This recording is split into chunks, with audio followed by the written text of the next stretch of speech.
আপনার অনুভূতিটা একটু। আমি তো একটু আগে জানালাম 16 বছর পর যে সম্মেলন হচ্ছে, এই সম্মেলনটি আগামী দিনের এই দক্ষিণ জেলা বিএনপির রাজনীতির একটি নতুন মোড় ঘুরে দেবে এবং এই দক্ষ যে টিমটি কাজ করেছে এই টিমের মাধ্যমে দক্ষিণ জেলা আগামী দিনের যে কয়টি আসন আছে সব কয়টি আসন বিএনপি পাবে।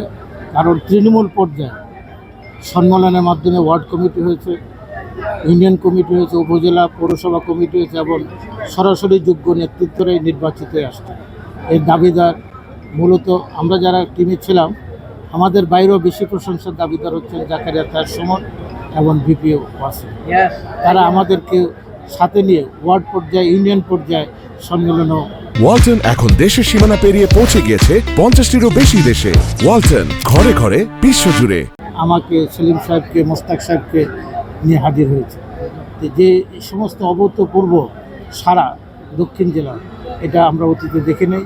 16 বছর পর যে সম্মেলন হচ্ছে, এই সম্মেলনের মধ্যে দিয়ে বিএনপি নতুনভাবে আত্মপ্রকাশ করবে আগামীকাল দক্ষিণ জেলা। ভাই, এই দ্বিবার্ষিক সম্মেলনে আপনাদের কি পরিমাণ নেতাকর্মী হতে পারে আপনার ধারণা করতেছেন? আমরা মনে করি আমাদের যারা কাউন্সিলর ডেলিগেট আছে তার বাইরেও লক্ষাধিক মানুষ আগামীকাল কাউন্সিলে উপস্থিত হবেন। কারণ আমাদের দলের ভারপ্রাপ্ত চেয়ারপারসন নিজে সরাসরি স্কাইপের মাধ্যমে উপস্থিত থাকবেন। অতএব এটা একটা আলোড়ন সৃষ্টি হবে ওনার নতুন এই প্রেক্ষাপটে কী করণীয় দেশ, জাতির এবং দলের তিনি দিক নির্দেশনা। সম্মেলনকে ঘিরে আপনারা কি রকম নিরাপত্তা ব্যবস্থা গ্রহণ করেছেন? আমাদের নিরাপত্তা জনগণ, আমাদের নিরাপত্তা আমাদের কর্মীরা কীভাবে গ্রহণ করে আমরা আমাদের নিজের বলে বলি। অতএব আমরা প্রশাসনের কাছে বা অন্য কারো কাছে নিরাপত্তা আমাদের প্রয়োজন। যেহেতু এখানে অনেক নেতাকর্মী আসবে জেলা থেকে, বিভিন্ন উপজেলা থেকে, আপনার নেতাকর্মীদেরকে কি ধরনের বার্তা দেবেন শৃঙ্খলার জন্য আসেন?